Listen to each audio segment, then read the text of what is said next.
Hello and welcome to Extra Hours. It's great to have you here. We are doing a little show tonight where we talk about production things, media creation, and the technical aspects of technical production. I've assembled a few people. My name's Grant Whitehead, and I'm sitting in Adelaide, South Australia, and just down the road from me a little bit is Karl Asmussen. How are you, Karl? I'm doing good. So it's a nice summer's day here. Yeah, that's right. It's warmer. It's a warm day today. We often almost any topic we can get Karl started to ramp up and starts giving us the history. Someone at the before the show started was just asking about some of the weather in Adelaide, and that turned into a discussion about how the mountains were bigger in Adelaide and how. So, so we'll see what we can do with Karl.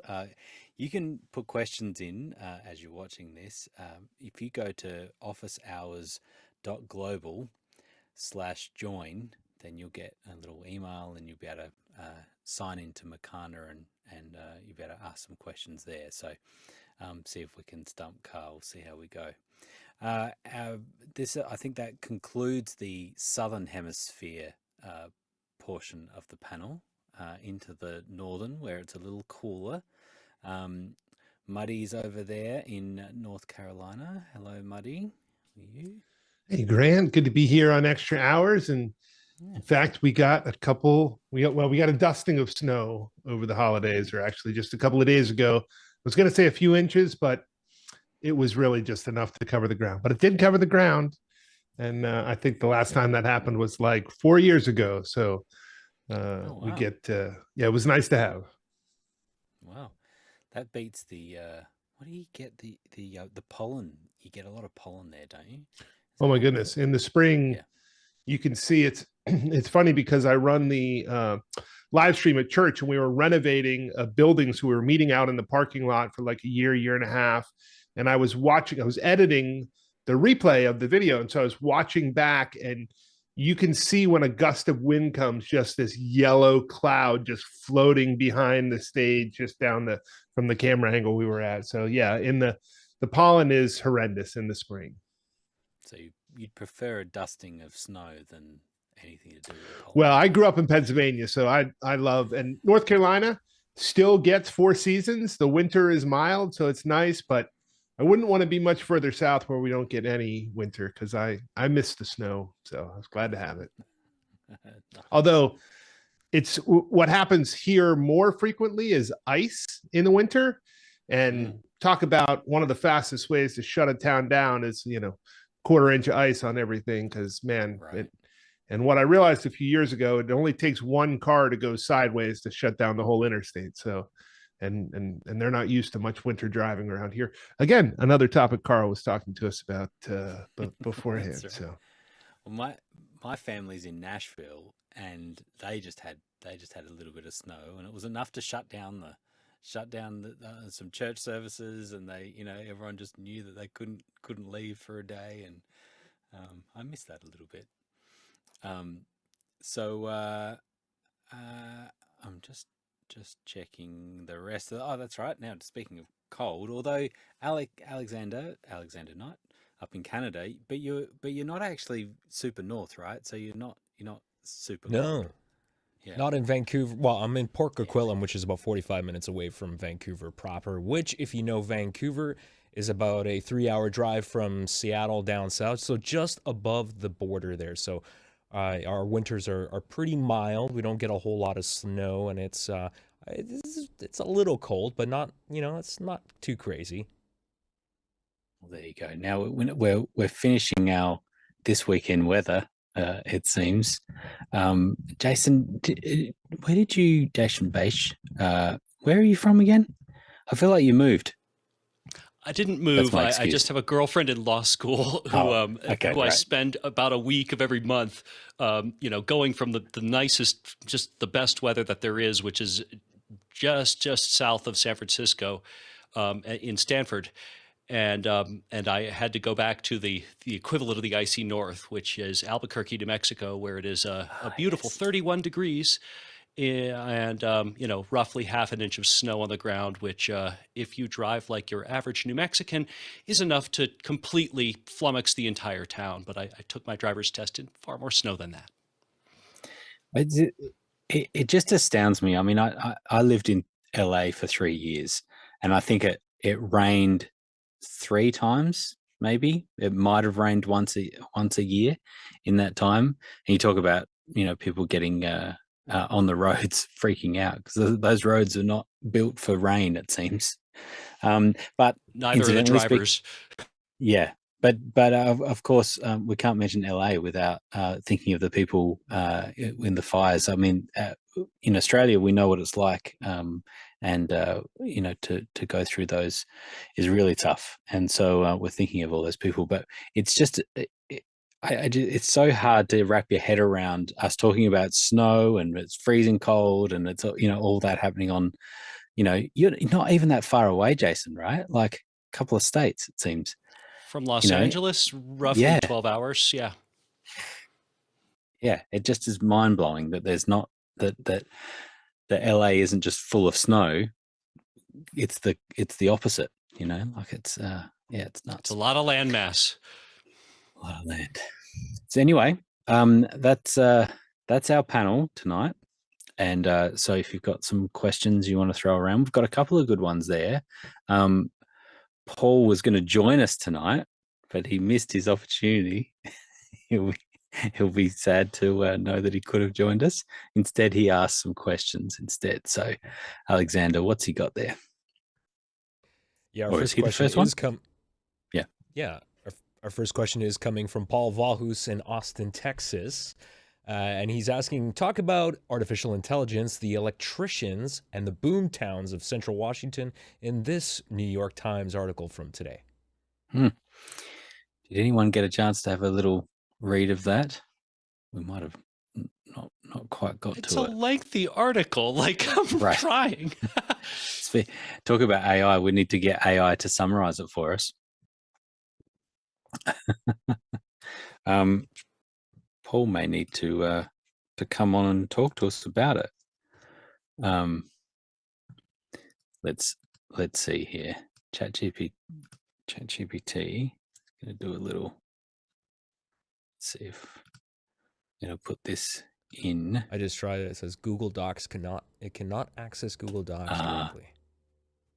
So I have to copy paste it. Oh yeah. Inaccessible. That's what I want to do is live on the air is grab a PDF and then throw the PDF over to ChatGPT. Yeah, there we go. Is that what you did? That's what I'm trying to do as I talk about it. Yeah. I am interested. I am interested in where we're going with some of these things. It was I saw the Rogan interview with or podcast with Mark Zuckerberg. It's worth a listen to. Mark talks himself about not being a great speaker, and particularly when he first started, trying to do media interviews and being terrible at it. And he knew, and he makes it, they take these little sound bites that make him look really stupid. And whereas when he sits down with Rogan for 3 hours, you actually get a bit more of a sense of who he is and some of his thinking. And one of the things he was talking about was AI jobs changing, or taking jobs and, that sort of thing. And what I liked, his analogy was comparing that to, 100 years ago, farmers. Farmers was the key role, and there was far more farmers than there are now, because then we sort of got industrial. Listen to me talking about history. Karl's chomping at the bit, wanting to talk about farming. Is that a topic, Karl? Talk all about the farming revolution. Yeah. So essentially, well, I would just put it in case of America. So in America, when America was born, it was around 75% agrarian people, so they're farmers, and 25% we consider like urban-based in cities, like for trade and fishing and those kind of things. And then fast forward to now, it's probably less than 20% agrarian, and over 80% urban. So that's a change we're seeing in the 200, 250 years of the United States. But even before Civil War, it was still around 70% agrarian and 30% in the cities. So that's the Civil War. That's like 150 years ago. So if you think of that kind of change that's happened in just United States of America, then yeah, you can see. And like I know Steve Jobs talks about it as cars and trucks. So he did the exact same talk of what he was talking about then was cars and trucks. So there was a lot more trucks in the United States at a certain point because more people were agrarian, less cars, and that's flipped. And so Steve Jobs also talked about this on a Recode talk he did.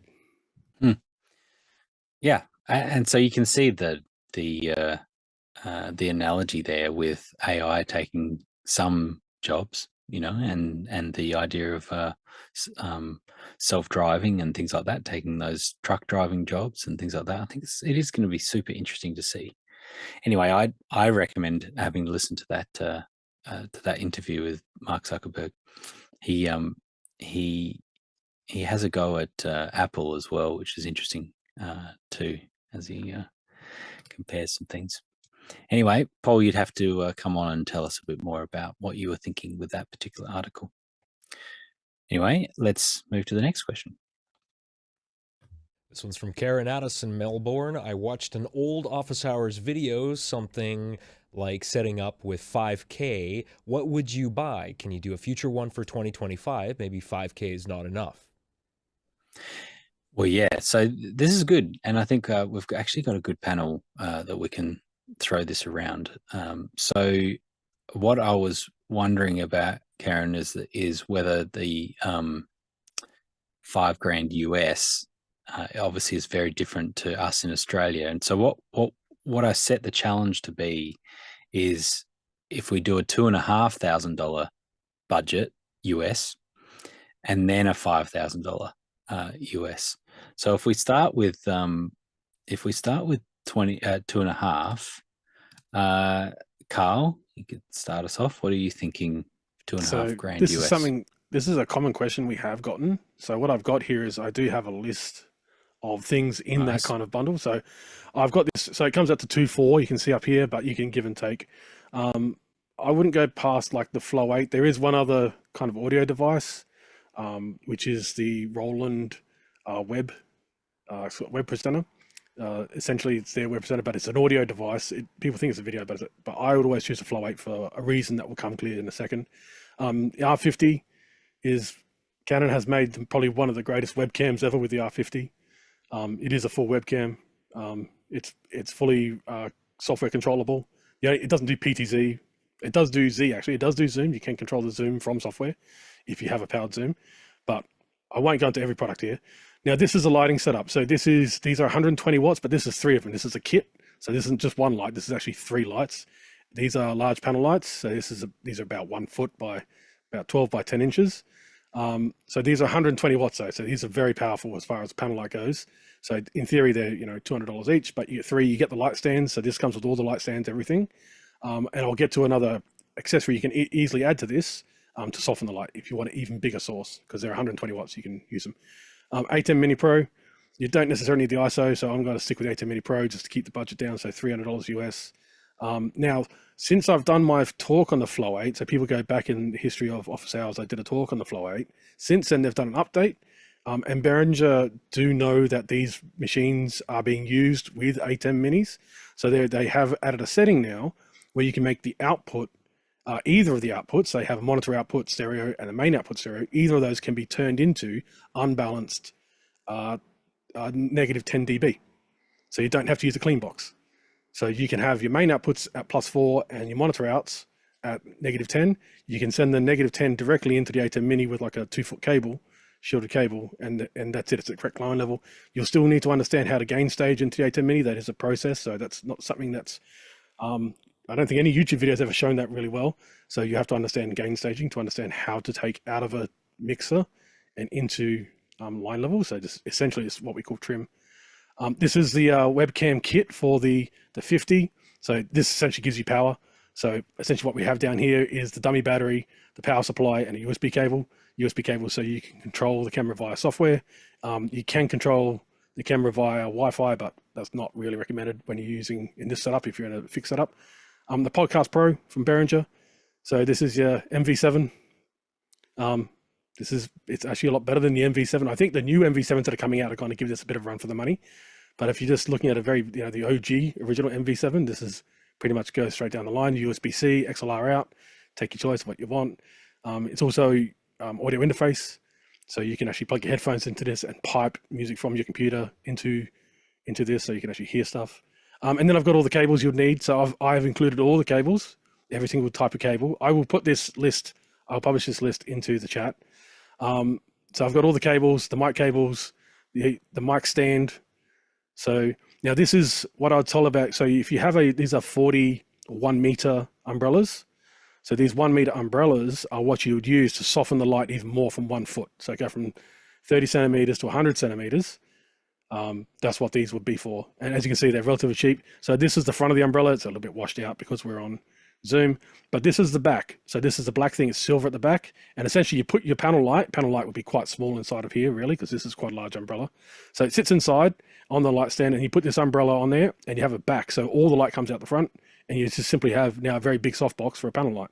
But to do this with a panel light, your panel light must be at least 100 watts because the umbrella or softbox will cut down your light. So you need something at least 100 watts. So you're getting something out. Small rig. So pretty much any tripod, I've chosen a small rig. It's actually really good. The center column is what you kind of want. So you do want a center column if you're going to be using it as a webcam, because you want to get that height perfect. You don't want to be extending 3 legs every time you want to change your height. So just use the center column. And then more HD. So this is to be the HDMI cable from the camera to the ATEM. In-ears, if you want to use in-ears, you can use AirPods, of course, but these are in-ears. These are Behringer's version of the Shores, the 215s from Shores. So this is Behringer's. And I've even got the power supply. So you're going to need a lot of power for all this stuff. Essentially, so you've got 1 outlet. This will turn it into 8. This is the American one, I believe. And then you'll need a monitor. Now, this monitor isn't your monitor. This is just for the HDMI out on the ATEM Mini. This is your multi-view. So this is a just $100 monitor for multi-view. It only has to be HD. 24 inches fine. So this is so you can see what's actually going on with all your inputs live. So like right now I'm cutting to a second input for me live. So I need to know what's on this. So that's why we have this. And that's it. So it's pretty straightforward. As I said, you can go through this carefully. But yeah, so essentially I've got a lot of cables in here because I wanted to actually make sure, because like the cables do add up when you actually, they get up to, $100, maybe $200 of cables when you actually start adding them all up. Of course, once you add the power cable here for the dummy battery from Canon. There are generic ones. So you can substitute a lot of this stuff with generic ones. You're not going to get much better price than the Godox lighting, to be honest. And you're not going to get much better functionality than the R50. And the Flow 8, you'll have to spend twice that amount of money, probably 3 times that amount of money to get the features you get in the Flow 8. As I said, it now works directly with the ATEM Mini via the unbalanced input, because you can now go into the settings and change the outputs to being unbalanced if you choose to. They default to being balanced, of course. But yeah, so that's mine, a little under 2,500, but give and take, what you want. But that's pretty a basic standard of what you may need to come into something like office hours, or if you just simply want to have your best digital suit, if you want to call it that way as well. So good digital suit. Very good. I felt like you got a softball with that question because you already had that sitting there and you're able to run with that. I'm not sure whether I'm not sure whether the Flow 8 is necessary at the $2,500. I think I wonder whether I would go to a MV7 and just that instead of the Flow 8. What was you thinking with having that as well? You monitor. So me, I can hear you, but you can't hear you. So it's got nothing to do with the mic going in. Mic going in is easy. The issue is I need to be able to queue stuff up. So if I need to queue a video up, I need to be able to play audio on my computer, get to whatever it is on before I share it on Zoom. So and that requires me to have routing. So you will not get that if you're simply just using AirPods with your computer, because your system audio, you can kind of do it with Zoom, but the Flow 8 at $180, you can't really beat it as far as the routing capability. And the fact that now you can plug it directly into the ATEM Mini with the correct level, you can now do all your audio through the ATEM Mini and just use a Flow 8 for what I'm using it for in-ears. Just for monitoring. Yeah, and then you can also use, so that means just for monitoring, but you can also bring in instruments into Zoom. You can bring in other audio sources into Zoom. You can bring in a media player. So the Flow 8 is so flexible for that price. and it easily fits into 2.5. As I said, I've shown all the cables there. If you don't consider the cables to be part of your 2.5, then you're well below $2,000. Got a bit more. Yeah. So you've actually got a bit more to play with. The only other one I'd suggest would be the web. I think it's called Web Presenter or Web Presentation dock, the web dock, presentation dock from Roland. The reason why is because that actually has sound cancellation that is actually superior to what's in the Mix Pre 3. Now, this is because it's Roland. Roland's a massive audio company. They know what they're doing. They've got FPGA in there, same as actually Mix Pre 3 is at FPGA. And they've put a lot of thought into this. So their noise cancellation is actually probably a little bit better than the Mix Pre, and it comes free. Actually, I believe the whole presentation dock is cheaper than noise cancellation itself. I believe it's like only $200 Australian, I believe, $200 or $300 Australian for the Roland. But Roland's the only other one. Yeah. But with the Roland, you don't get all the routing you get with the Flow 8. So, yeah. Okay. Well, you've made the case. Mickey in the chat is just saying I would not route analog audio through an ATEM, especially an ATEM Mini. But Mickey, that's only for streaming. Mickey doesn't streaming, know much not about computer. Audio. So what I mean by that, if you're using the ATEM Mini and you're streaming directly from the ATEM Mini to the internet, there's no computer involved, so you're going headless, then you're going to have to get that audio into the ATEM Mini somehow. So this is why Behringer added this feature late 2022, that now you can actually send out the correct audio for the ATEM Mini. Because if you're using the ATEM Mini as your end device to YouTube, then you have to. There's no other way. Well, there are other ways, as in embedding into HDMI. Right, and so but that would cost more than the ATEM Mini. An HDMI embedder would cost you more than the ATEM Mini to get balanced audio. To get balanced audio in from Blackmagic's the cheapest. That's going to cost you $200 and something. Plus, you'll need to have an SDI to HDMI converter if we're not using SDI ATEM. So if you price it out, it's actually costs more than the ATEM Mini to inject into the video source. If you gain stage correctly, there's no problem using analog. You just need to understand how to gain stage into the ATEM. You need to understand how to do that. So that's a learning process. If you know how to do that, it works. If you're a beginner, then we're in a whole different realm here. If you're in a beginner, USB microphone into your laptop, that's it. That's where we're at. Like USB, I wouldn't be using an ATEM. It'd be like laptop camera, USB microphone into laptop. Because that's kind of the scale we're talking about here. Is like, if you're an absolute beginner, use the built-in camera in your laptop, give yourself a microphone at least, and go, and some lights, and go. When you're at an ATEM and we're expecting a level of understanding of the equipment, once we add an ATEM, once we add a Flow 8 or a small digital mixer, and we understand the difference between balanced and unbalanced, we understand HDMI injection. So if you understand all that, then you're up to a different level. Then you're up to, then you can spend $2,500 and it's not a waste of money. If everything that we're saying right now is going over your head, not a problem. Stick to USB mic into your laptop, use your laptop camera, and then ask questions to us if you want to expand. Because we will answer, specific questions on specific products, of course. But there is a learning curve for each of these products, and understanding how they can interface, and understanding that, while yes, you can do this, to do it under $2,500. Like if you have a $10,000, $20,000 budget, then you can use NDI, you can use Dante, and that's kind of the problem. Sometimes we go off on this. We go on tangents here where we're talking about solutions that are $5,000 to $10,000 for just one box. Like a Constellation is, $11,000.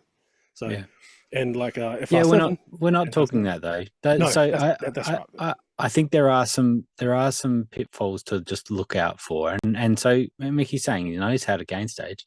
I don't need a firmware update to send +4 or to -10.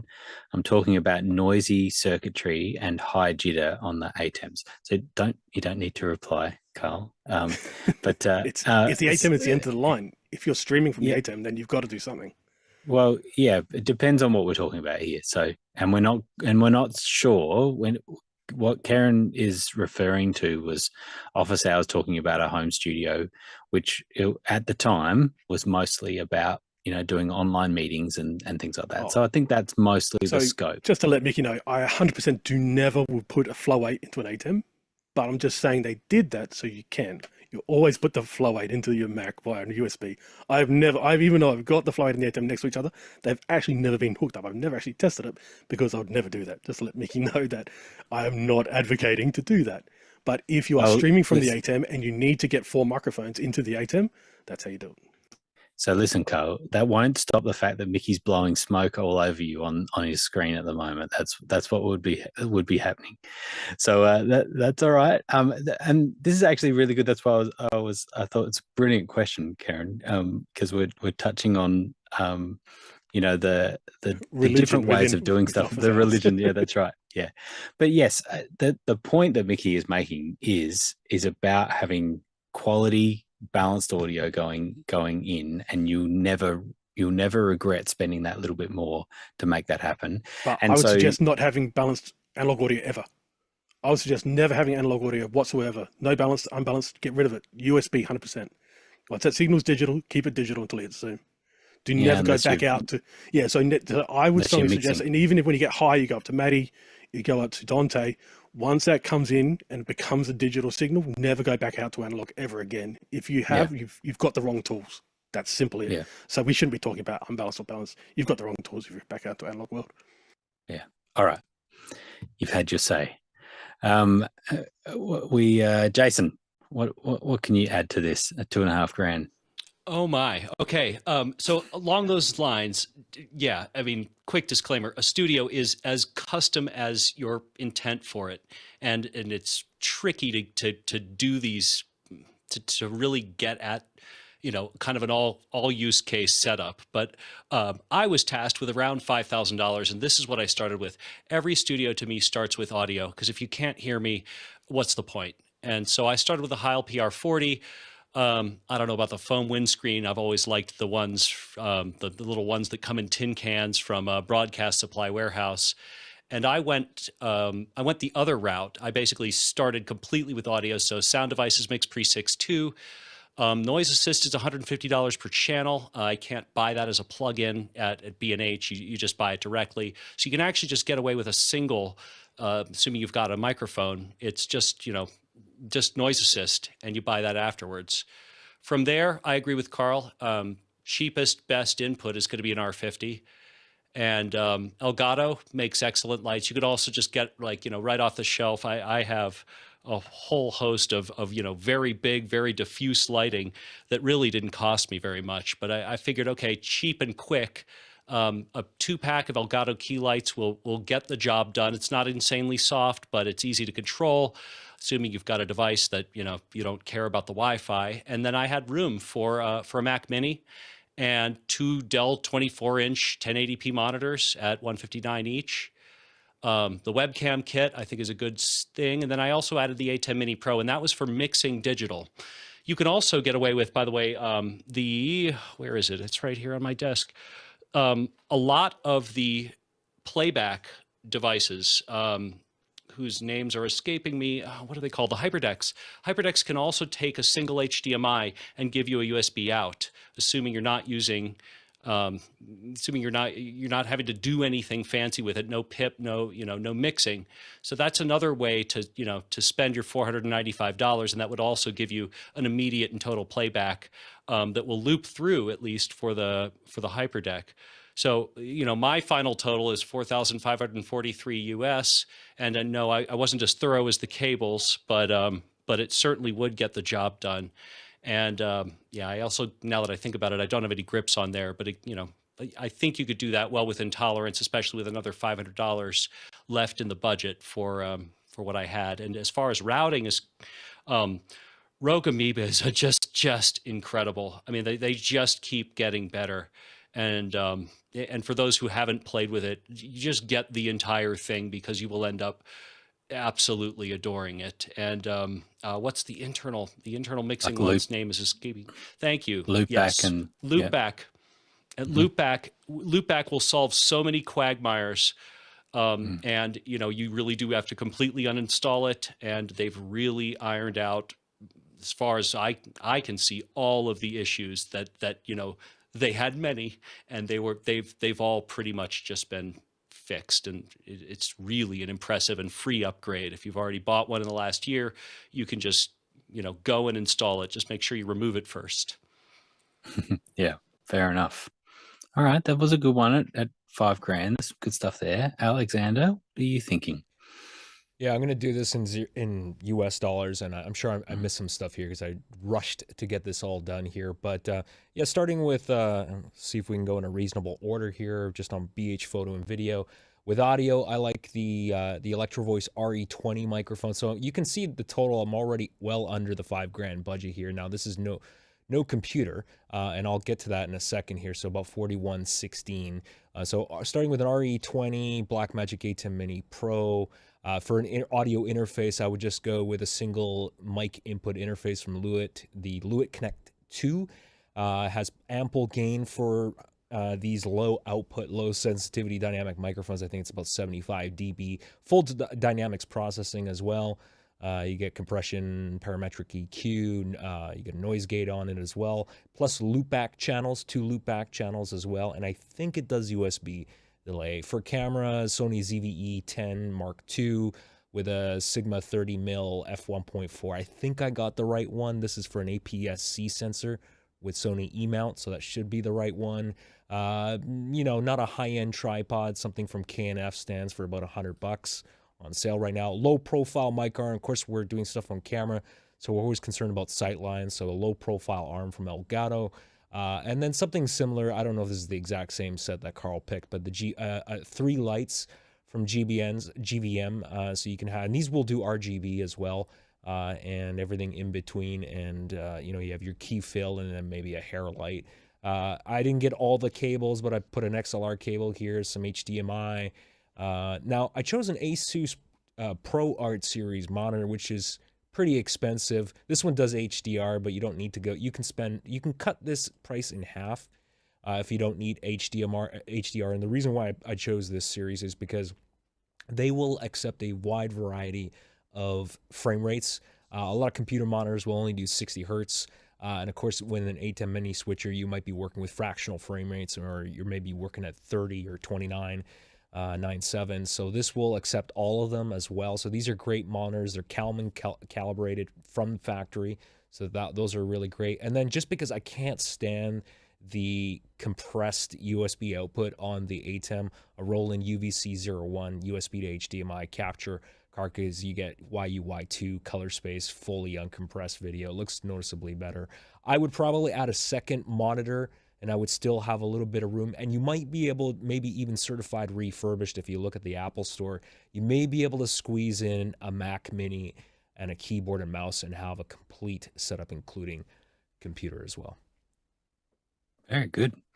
This is fascinating. I'm enjoying seeing what people are doing separate.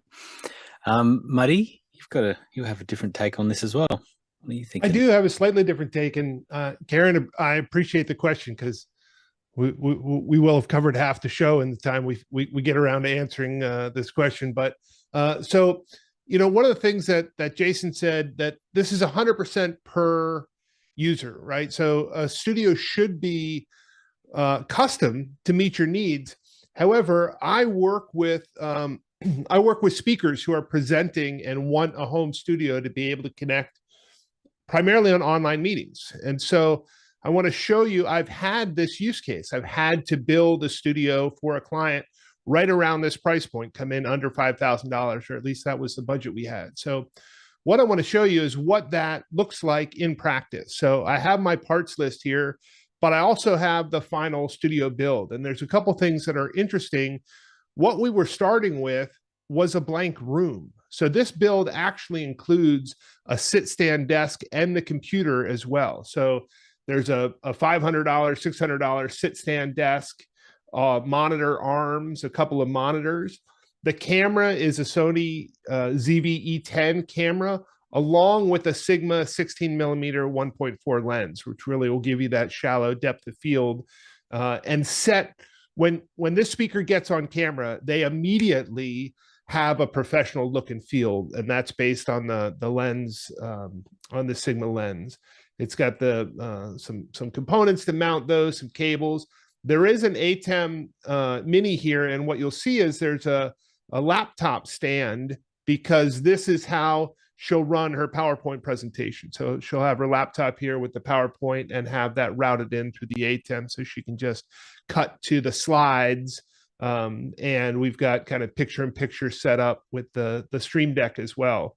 There are 2 Elgato lights that are part of this kit, but I wouldn't recommend these anymore. I actually would recommend the Godox ES45, which are a similar form factor, look and feel, but I have found the connectivity from an Elgato key light to the computer to be relatively finicky. It works okay with phone connections, but I need my clients, the couple of clients we've installed this with, they need to use their phone as kind of a backup because the Elgatos have just been somewhat finicky. For audio, we actually have 3 different solutions for her needs.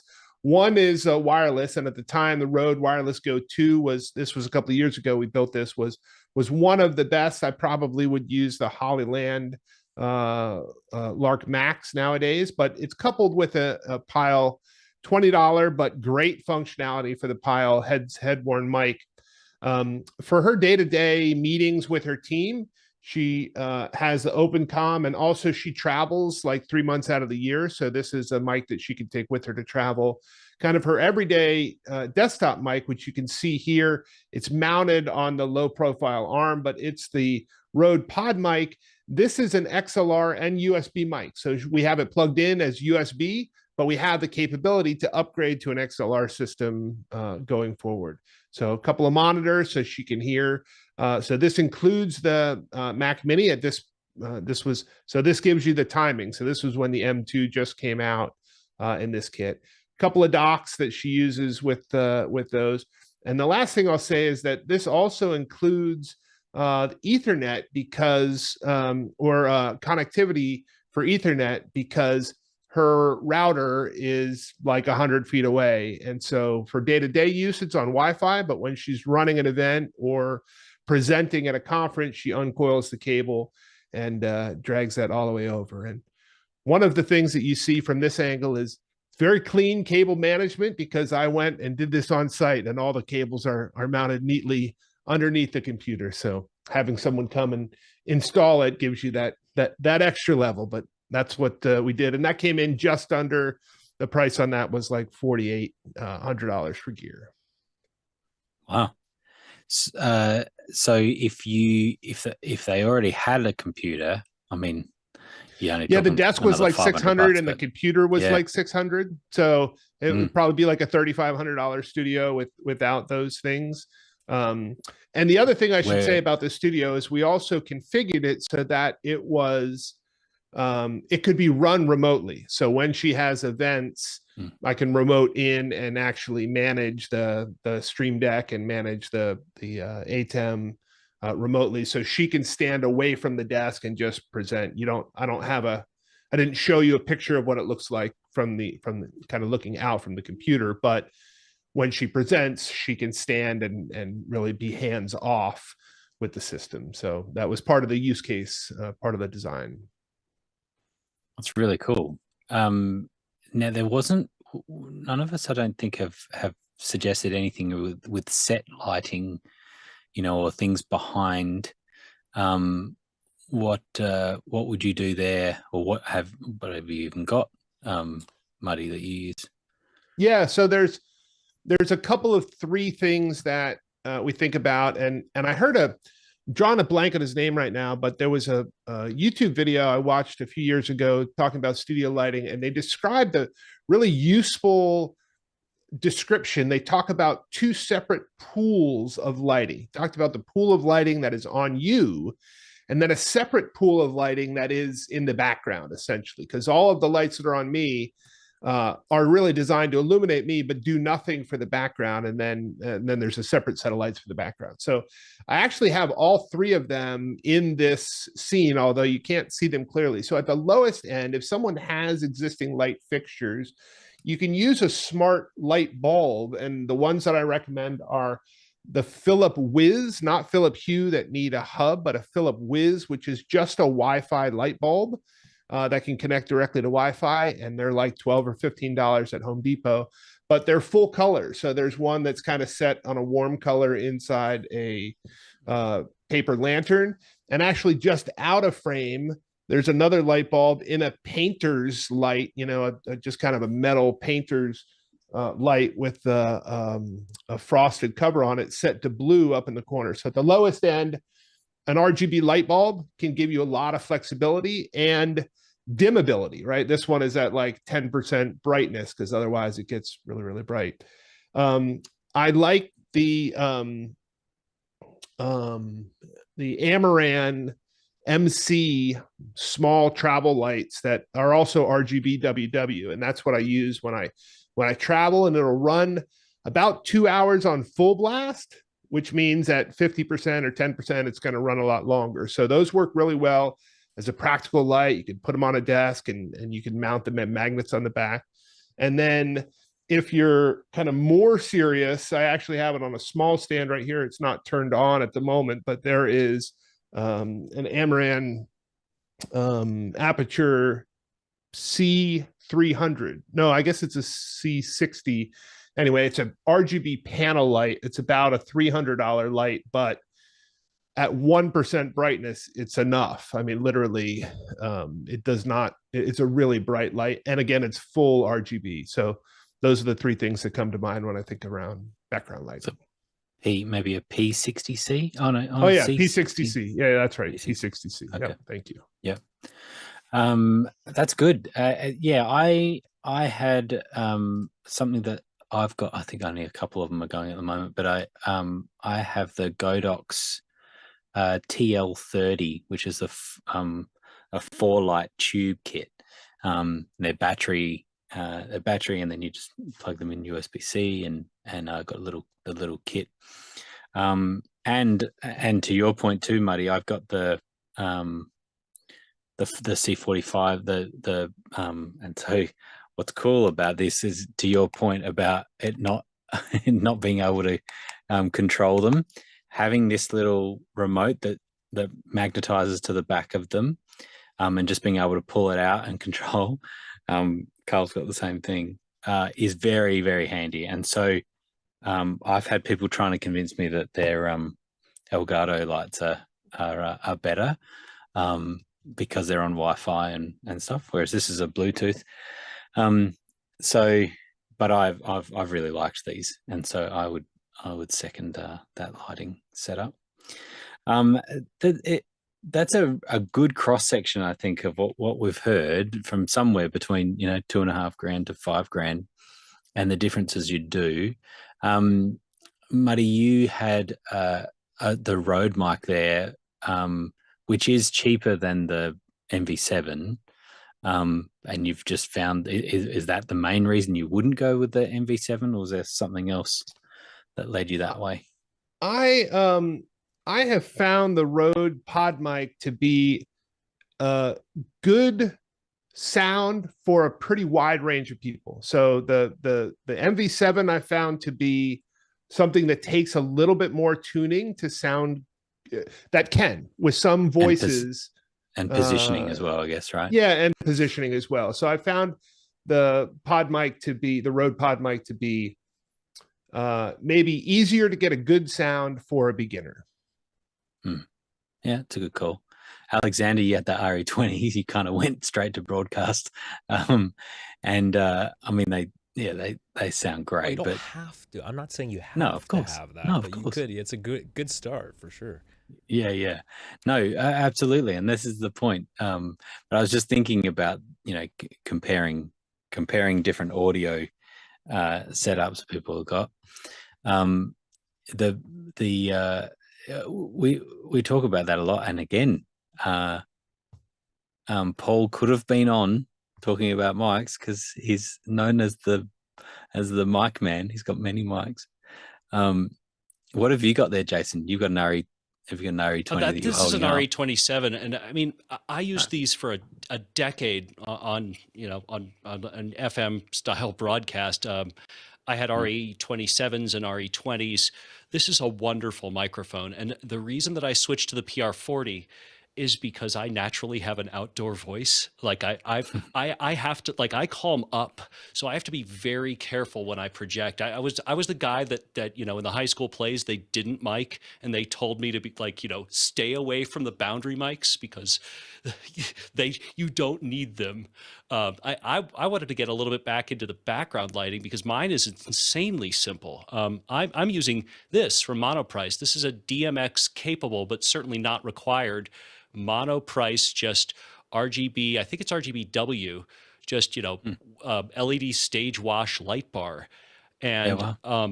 you know, with a DMX controller, which I have but don't need. You know, it rolls through colors. This came from IKEA, that little pencil. And I kind of like it for a little bit of accent. And that's, you know, that's all it really needs to do. I have never allowed my lights to do Wi-Fi, but I will allow Matter because it works. Like, it works really well. I can kick this off pretty easily and, you know, you can see what I look like just with a globe and then kick it right back on. And again, like, it really does work without fail. So that's really cool. That's great. Well, thank you. That was a good one. Great question, and it's something that, you know, we could do that again next week and come up with some some different responses probably. But it is a good one for us all to be thinking about, and I think about the lowest common denominator as to, you know, what would be the recommendation that you would do. The only thing I think none of us talked about was doing a studio in SDI.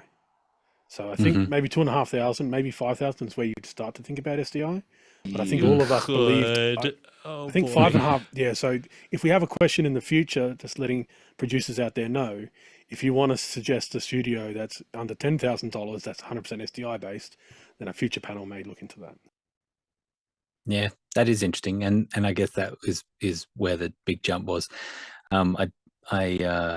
Yeah, and Karen's saying thanks for all the information. That was great. Hopefully it wasn't overwhelming and leads you to, you know, I heard this analogy recently about 2, not 3. The idea of when you're choosing between things that you would choose you choose between 2 things, not 3 things. And I think it was a shoe salesman I heard was the whole thing, that they would bring out shoes. People would ask for another pair of shoes, and they'd say, okay, before I bring that one out, you know, which is the one.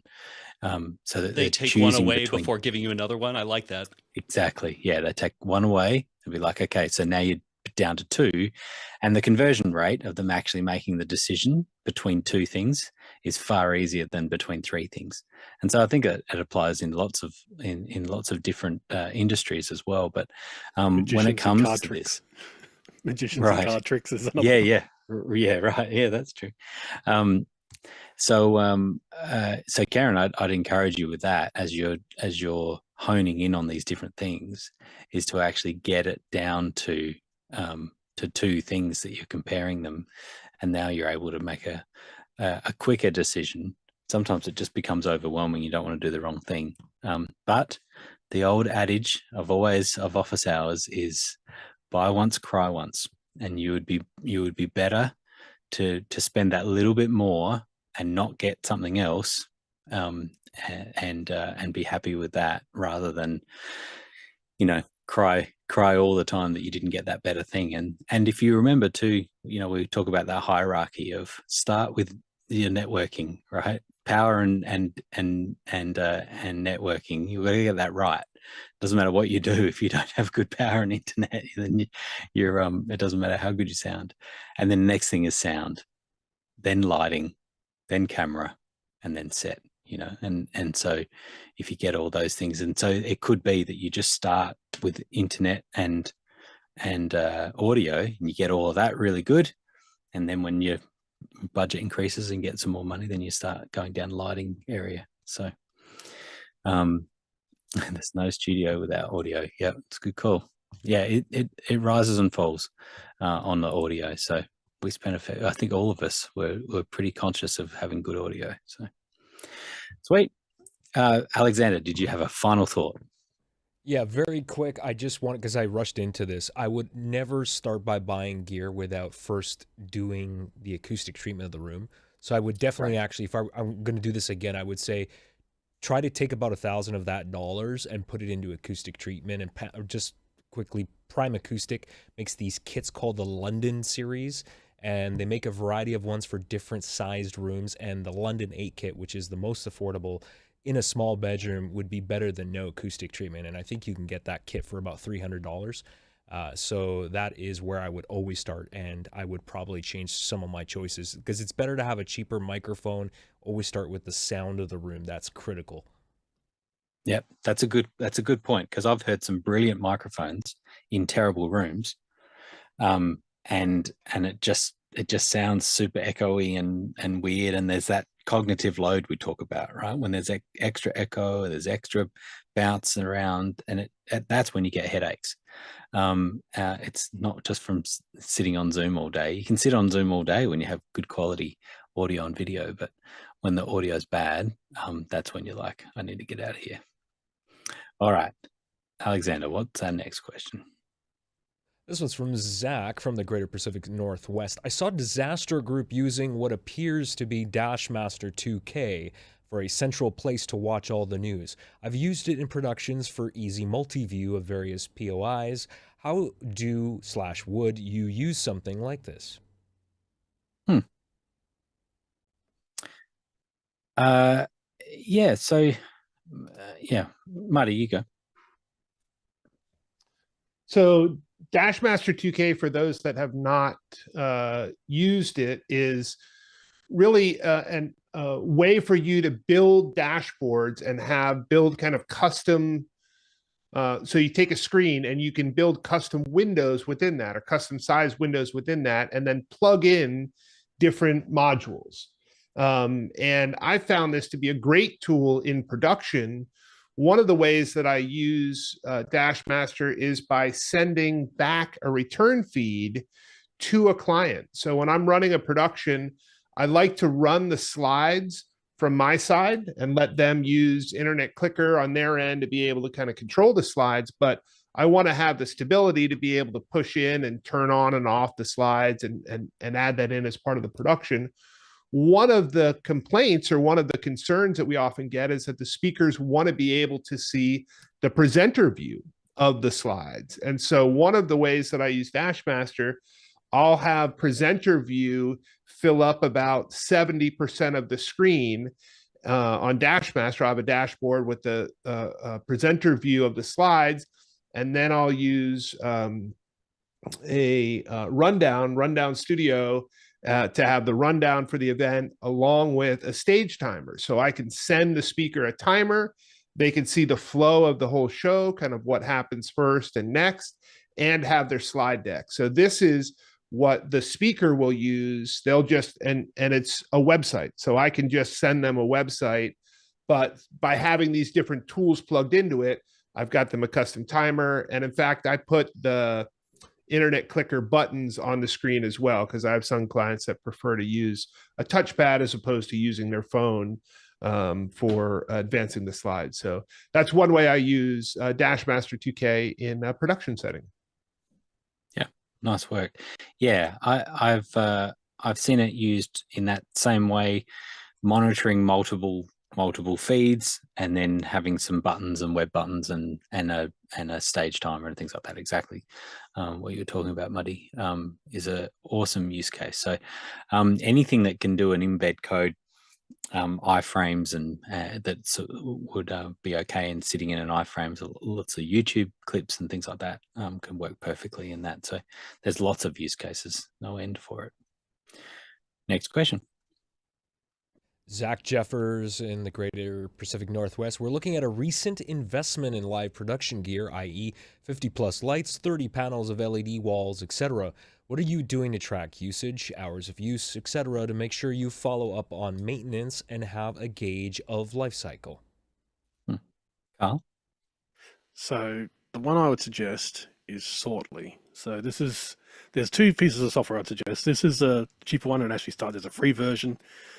So it's a role and asset management software. It's quite detailed as far as what you can track. So, and you can track it on devices. You can add people in. Now, the free version and the low cost version. But essentially what this does is if I go to, let's see, if I bring up and actually show you kind of the different plans, you'll actually see what it can actually do. That's kind of more important, I guess. So if we go across to the pricing, I guess is the best way to look at it, because you'll see what you get in different plans.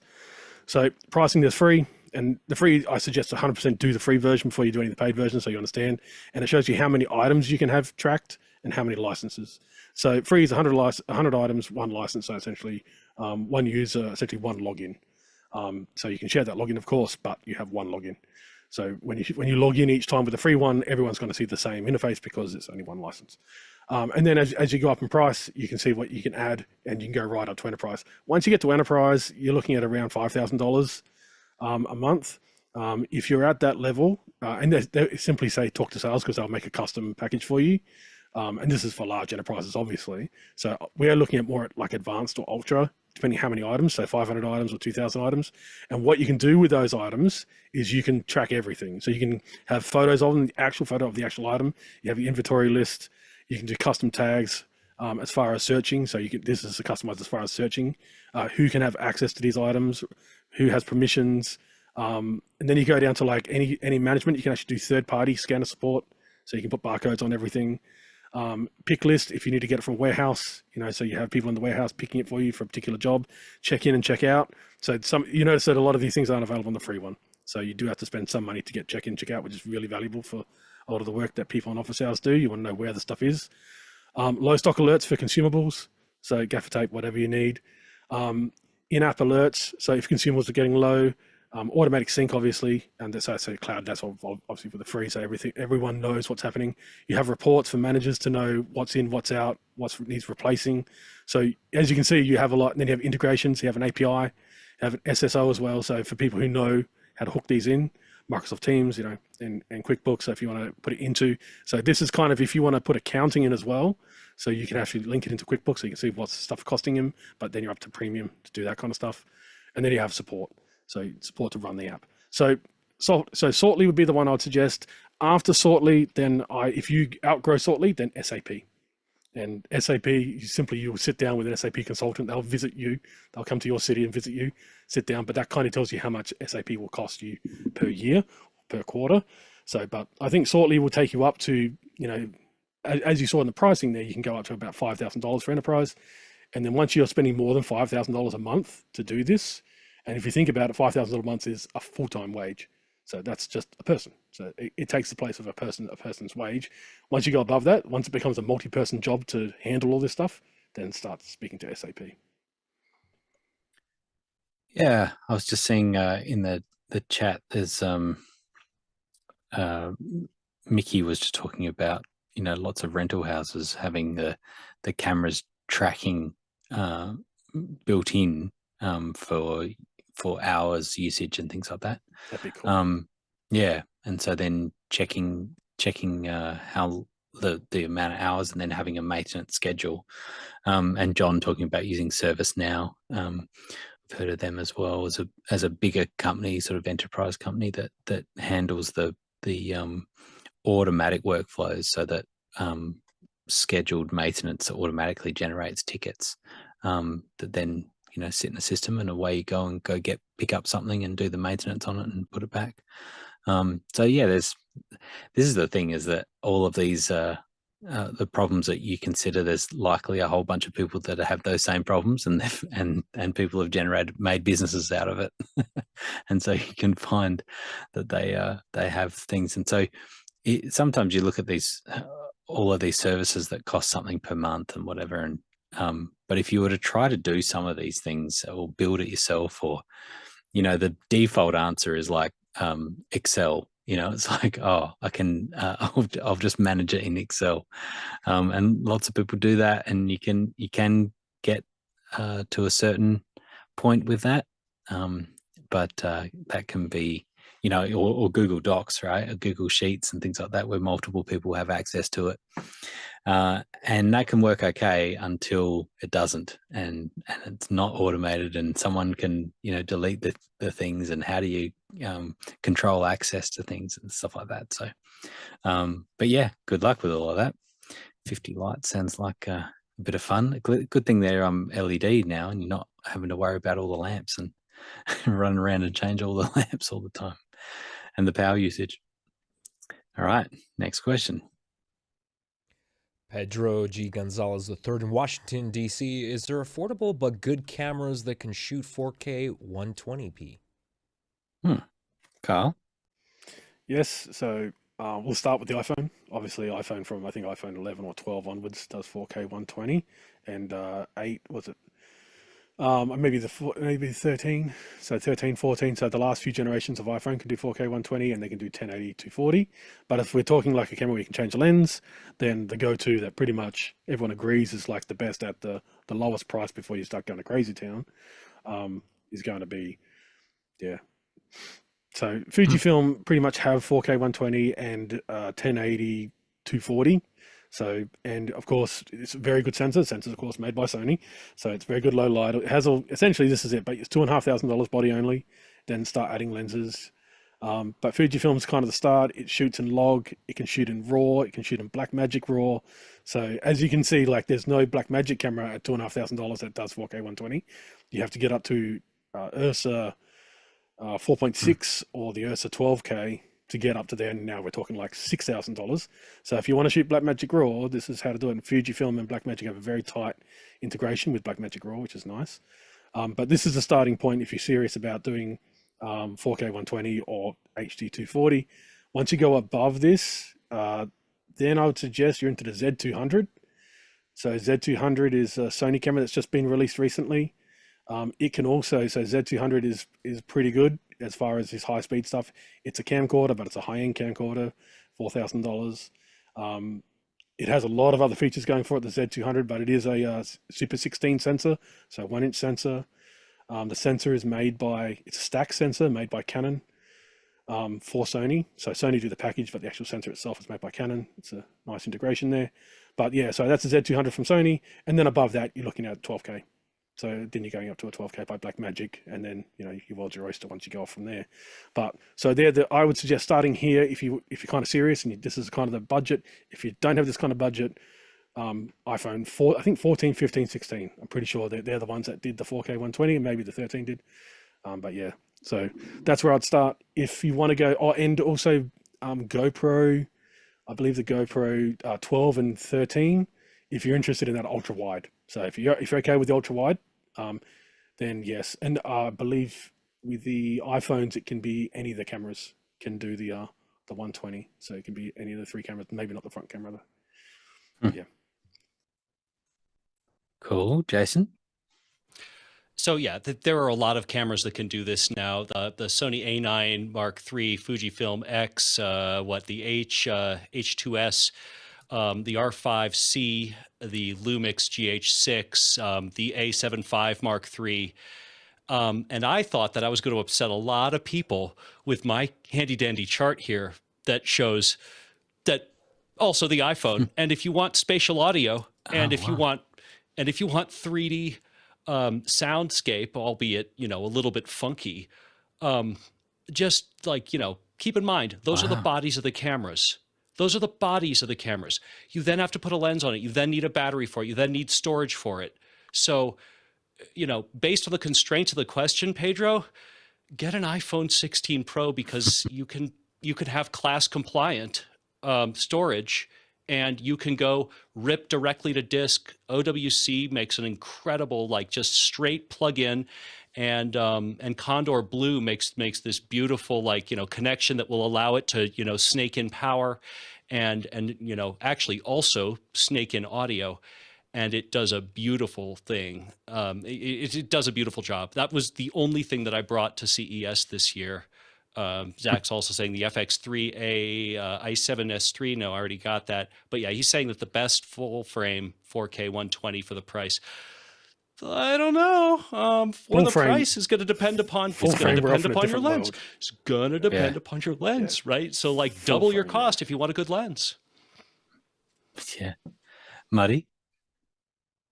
Well, so here's a couple options for sub $400, right, or $500, and it's really the action camera space, right? So that's Karl mentioned the GoPro, and so GoPro Hero 13 will do it, and the Insta 360 Ace Pro 2, they're kind of current action camera as well. Both of those can do 4K 120, no problem.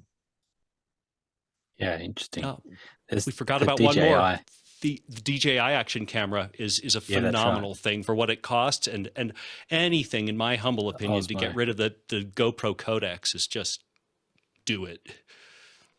Yeah, there's the Osmo, the Action 5, and then there's the Action 4 as well. I was looking at the two DJI and I couldn't quickly put my fingers on the specs to confirm that, so I didn't have them in my list, but they were on my radar, so I'm glad to hear they're in the mix as well.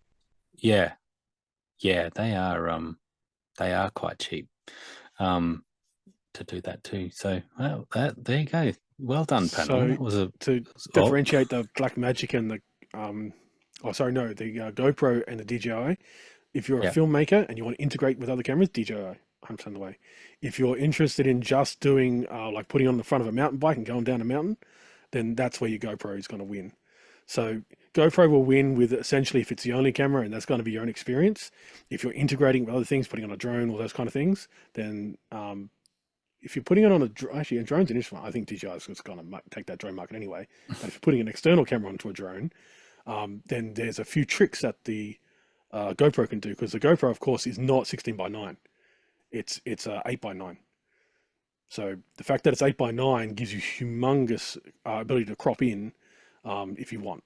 So when you choose to go to the 120, though, you are going to a limited size. So, but if you're integrating with other cameras, then definitely DJI. If you're not integrating it, then the GoPro. Yeah. Fair enough. Next question. Next question is from Alexander Knight in Port Coquitlam, BC, Canada. That's me. What cable strain relief do you recommend at the back of my rack? Don't have any rack rails at the top of the or at the back of my rack. Links appreciated. Jason. All right. So there are a couple things. First, you have to design it well. But you know, there are two major parts where you're really gonna like torture your cables, and one is going into the device. I find that these work really well. These are the Klingons from OWC. They have that additional thing that will allow you to put a screw terminal in and directly through. Of course, that's only mostly for OWC things. But you know, for everything else, there's careful engineering, and then there is, you know, these gigantic things of like, you know, pre-terminated or unpre-terminated Velcro. And I don't have it right here, but I actually have a belt clip that that is made by, I'm blanking, but I can get you the link later.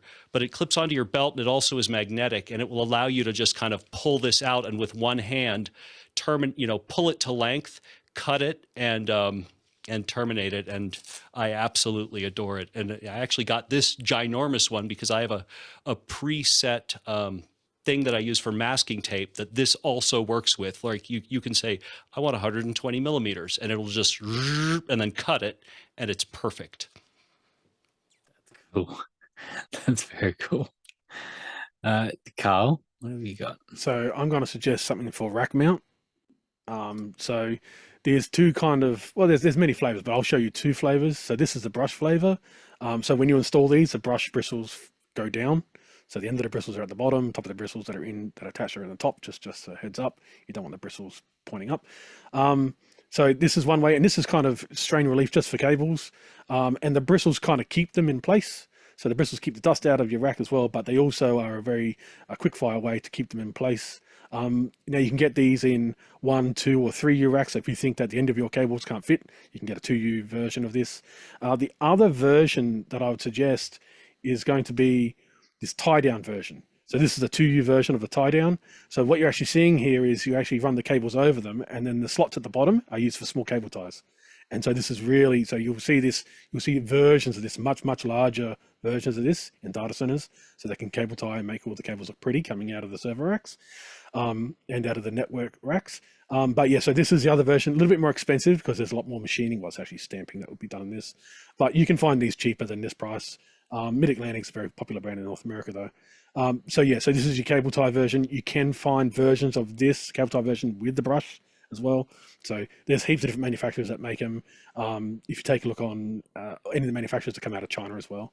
So they're the two kind of ones I'll show for 19-inch rack for keeping stuff. There are also ones that simply just have slots, and you can just put them into hard rigid slots, which is kind of like a rigid version of the brush system essentially. But yeah. Very good. Muddy? You mentioned that you don't have any rack rails across the back of your rack. I was trying to find some rack rails kind of quickly, didn't put my hands on any, but I happen to have a bucket of them that I got with my rack of all different depths. And essentially, so this is a two-part solution. And the first part is I want something to give it a little bit of stability for the cables to rest on, but then I want a way, kind of easily adjustable way to mount those. So, years ago, it would have been zip ties, but I'm way past, they're one-time use and you got to cut them off. I don't use zip ties at all anymore, but I found this, or I had this bucket of different kind of, it's just essentially a metal bar that goes across. Some of them have elbows and kind of extend out 1 inch, 2 inches, or 3 inches out. So step one was to put a few of these different rails across the back. But then I just use bongo ties, just elastic ties with them to be able to put the elastic or be able to mount the cables to those rails in a way that's nice and sturdy and stable, but also easily adjustable. And I end up, buying these in buckets of 30 or kits to make your own. But I found those to be real useful for my similar use case. Yeah. Jason? Oh, yeah. A few more things. I kind of got away from the whole rack part of it, but neat patch. I actually did this in the last load that I did, which, involved a whole lot of patching. You can put these not just in the front, but also in the back. And they end up kind of forcing you to engineer a much nicer setup. Let me see if let me go to 5. There we go. So here they are installed. And like what it allows you to do, they've got these kind of nice pieces that will kind of click on and click off of the switches. And, of course, you've got plenty of space on the inside too. Add some lights and it ends up being good looking enough that it's actually something that people start looking at, because it's not like it just breaks the whole mess of the kind of the visual thing. But I actually ended up using them in the back too, because they forced me to be organized in a way that I really just couldn't be otherwise. It was too much weight. Yeah, they're good. Now I've seen them on Amazon as well, like cheaper versions of them as well, with the same concept. The only other thing I'd suggest is I've always liked, of course, it depends on the use case of the rack, whether it's a full install or whether it's kind of a travel flight rack or those sorts of things. But I always like having more power strips than I need, and so I often get a power strip rail, or several of them, and then I just run them down the back, and they're connected. And now I've got easy access to power for the things in the rack, but also for the just things that you need to plug in every now and again, or you've got plenty of power. Because it's one of the most annoying things when you do an install, and then you just need one extra socket and you can't find it anywhere, and how you're going to do it. Whereas if you've just got them spare, you can then. My point is, you've got that rail across. You can then attach other things to it. You can put some Velcro straps around it, or you can, you've got somewhere to run the cables, and because you've got those extra rails there, and it's useful because you've got extra power. So that's my thought. Muddy, to add to that. And I've found that with Pile makes a rack mount power strip that also has switches across the front, right? So you can toggle the switches. And I found that because my ATEM is in my rack, and I primarily control my ATEM with the Stream Deck, so I'm not physically managing the ATEM Mini Extreme.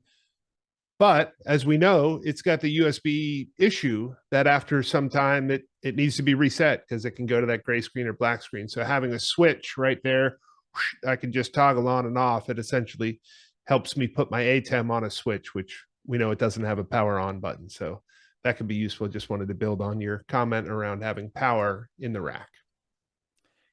Yeah, and even further to that is having Wi-Fi switchable. And I know that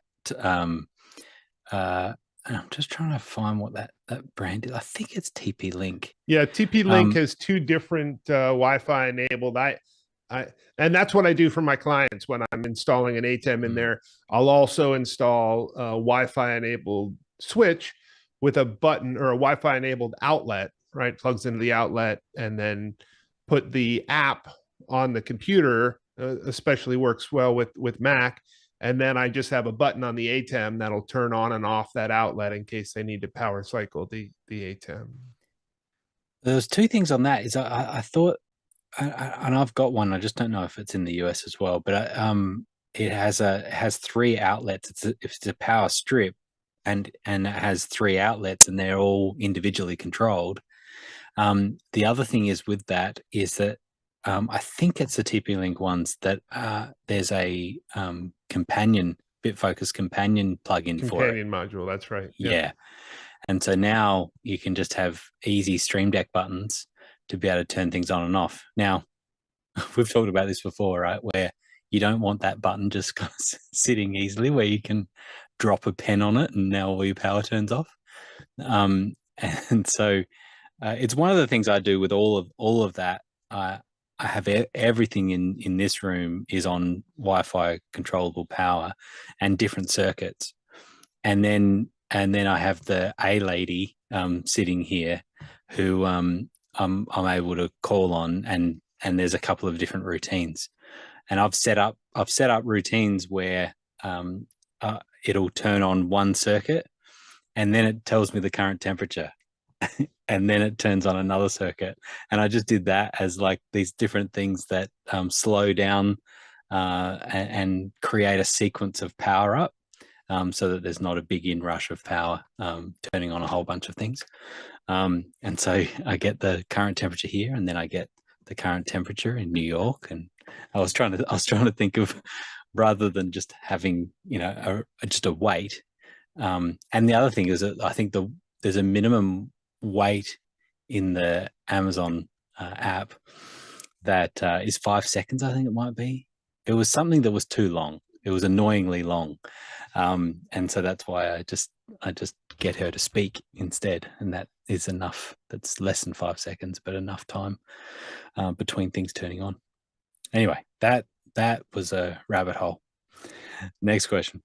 And those are the TP-Link Tapo and Casa. Okay. They have two different lines. Yep. Thank you. Our next question is from Paul Valhus in Austin, Texas. What's a good usable adjustable camera head to go on an Edelkrone stand plus for a Sony ZV-E10? Karl? So let's show what we're talking about. So no history, Karl. We don't need to know who designed them. I would not put a head on this. It already has essentially, this is I guess a tilt head. The whole point of this system is not to pan. It's to be rigid. So this system gives you a rigid view, and you don't want to accidentally pan for, maybe you're setting it up like a webcam where you don't want to turn left or right for whatever reason. So if you want to put a ball head, a fluid head, a small fluid head, a pan tilt head, then this would not be the choice of quote unquote legs I would use. This is really good for the job it does, which is tilt only, and it stops you from panning. There is no panning functionality on this for a very good reason. It gives you a good view. So this has mainly got to do with backgrounds. So if you have a background that is fixed and you can't go left or right, or a green screen, and you can't go left or right, but you can go up and down, and you can tilt up and down and physically move the camera up and down to the correct eye height, this is good. But this is more for setups, and they're showing it kind of here in the kind of a corporate environment. There's no real personal use on any of the kind of stuff they're showing in this. It's all corporate essentially, and that's kind of good. And they're showing someone with a fitness center, and so really it is good if you have to self-film yourself and you have to make sure that camera is pointed and will not move unless you actually rotate the entire stand. It is a good show, and they do show like a tripod with legs and setting it up. So to get a quick height and pointing down is actually quite a hard thing to do with a tripod. So you can see the use cases here where it makes a lot of sense. If you want to put a ball head on something, which means you want to point in 360 degrees in every direction, then a tripod is what you want. You don't want this. Cool. I had not seen that before. Great. Next question. Zach Jefferson, the Greater Pacific Northwest. Any recommendations for a 4K touch screen monitor? Jason? Nothing mind-blowing here, but Asus makes a decent line of these. Keep in mind, 4K touchscreens are very tricky because what you actually, in order to make a touchscreen, you need a digitizer, right? And you know, on the back end, what you need is a mouse. And essentially, you're going to get USB, and it's going to, you know, take over the mouse or add an additional mouse to whatever you are connecting it to. And to that end, it really comes down to the larger the screen, the better control you're going to have, and you know, that really just all comes down to interface. Feel World makes some. I wouldn't go there. I think Asus and 15.6 is the smallest. My fingers are pretty small, but I still wouldn't go smaller than 15.6, especially not in a production environment, just because one wrong push and you're in trouble. Yeah, I was thinking the same thing. I think you want 4K because you want to go really small, and then with touch, you want to go quite big, right? Your interface wants to be big and really easy to be really clear when you're using your finger. And so I think that's why I see mostly 1080 in monitors. There's TVs. My company just bought four 50-inch touchscreens, and they're awesome. They're great. They're 4K, and that works really well. But that's 50 inches, right? So a smaller monitor, I think that 1080 for touch is perfectly fine. It looks great. It's really easy to move around. So I guess it just depends on the size. But the Dell, I've seen the Dell like 27-inch touchscreen monitors. They're great. I saw a guy use those on a tour that we were doing, where he was doing a bunch of QLab, playing a bunch of QLab tracks, and he had two of them, and he had them tilted back, and he kind of stand them almost like a DJ. And he was on two 27-inch Dells. They were great and had real easy with touch interface sort of buttons and things like that. So yeah, I just question the need for 4K unless you do go to bigger 42-inch or 50-inch type size. Cool. Oh, that's the last question. We've got content recommendations. So I didn't give the panel a heads up, but often I don't think for content recommendation you don't need much of a heads up, because you're thinking about what are you watching at the moment, what's a good YouTube channel, or those sorts of things. So Karl, what have you got first? So what I've got is I'm getting shorter and shorter with my content recommendations as far as their length. So we went from like 30 hours down to maybe 4 hours. Now we got down to an hour and a half, so 90 minutes. So this is one good for the family. So Disney's Polar Bear, so it's Disney Nature documentary. Most of this was shot by an Australian. The directors are from Disney, though. Directors, producer from Disney, but the actual cinematographer is from Australia. And he's done Planet Earth. He lives in Svalbard now, so he lives up in Norway, where he's based out of. He has a humongous company that does this. But the reason why I'm suggesting this to office hours people is how this was shot. So this was shot using Blackmagic 12K, the Super 35 version, the original version. Original version, so the one without, you don't need any optical low pass filter when you're dealing with nature. And also they use the Canon CN20. So the Canon CN20 is a 50 to 1000 cine zoom, cine servo zoom. Alex has mentioned it in the past as far as this Canon lens that can zoom into 1000 millimeters. And so essentially everything that you see that's not from a drone, which was an Inspire 2 in the case of this documentary, nearly all of it Inspire 2. There was some Mavic, I think it was Mavic 3, maybe Mavic 2, depending on which generation it was back then. This is 2021 they shot. It was during COVID that most of this footage was collected. But yeah, so if you want to see what the Blackmagic 12K with a Canon 50 to 1000, it was, I believe, the PL version of the lens. what it looks like for the majority of the stuff that's not from the air, and that's as I said, it was a DJ Inspire, then I'll take a look. It's a good one for all the family. It's a great story. It's great, excellent narration. It's excellent. You know, it's very well put together, and they spent a lot of years actually getting ready for this. And it's a good 90 minutes. Just put on the background as well. Now, I understand it's really good to watch this stuff in Australia, because when it's hot, you watch this, you feel cold. I understand in America it may be different. So I have a habit of watching documentaries and set in the ice when it's 40 degrees outside, because it just makes you feel colder. But yeah, so that's the reasoning that's coming this time of the year for me. That's right. Yeah, some of our viewers could just look outside if they wanted to see that. Nice. Jason, what have you got? I'll go with one big screen, kind of big Hollywood thing, and then one thing that's smaller but can never be mentioned frequently enough. This is a 2-part series on Netflix called Wise Guy. That is a documentary with David Chase, the guy that did The Sopranos. He was the showrunner. He was the director. It really was his baby, and it's 2 parts, 90 minutes, 2 episodes, and it was just did a beautiful job at both showing you. Every time I see a documentary, I look at the way that they do what they're trying to do. And, I look at the shots and the setup and the choice, and you kind of can't help but doing this the minute you've actually ever been involved in the production of one. This is a phenomenally well done thing. It's well researched, it's well paced. It's beautifully it's beautifully done. And, it's 3 hours, which in Netflix is very short. And I have no complaints in that, in that regard. I've spent, 10 hours watching things that are far less effective. And then, the small screen stuff, John Barker, Here to Record. If you're new to this stuff, he does just a phenomenal job. He's got great products, many of which you will see on Office Hours, but all of which and more are explained in beautiful detail on his YouTube channel. And it's just youtube.com/@here-to-record, TORECORD. Awesome. Good one. Alexander. I've been thinking about HDR a lot lately and wanting to learn a lot more about it. Kind of inspired from actually this week on Office Hours, we had Kirk Haller who does YouTube's infrastructure. And he mentioned Steve Robertson. And so I started looking at some videos that Steve Robertson has done for Demuxed. And this is a video that he did a couple years ago, but still very relevant. And if you just do a search on YouTube for Steve Robertson color grading HDR, it's a talk about some of the consumer HDR ecosystem challenges that people are facing. And I thought it was really, really interesting.